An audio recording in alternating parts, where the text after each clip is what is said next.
You ask Tiger to solve. This deals with linear equations with one unknown. The final result is x equals -7/12. Let's solve it step by step. Simplify the expression. Expand the parentheses. Multiply the coefficients. Simplify the arithmetic. Group like terms. Simplify the arithmetic.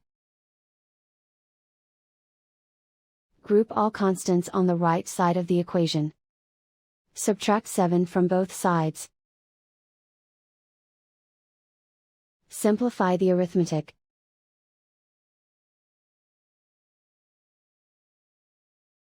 Isolate the x. Divide both sides by 12.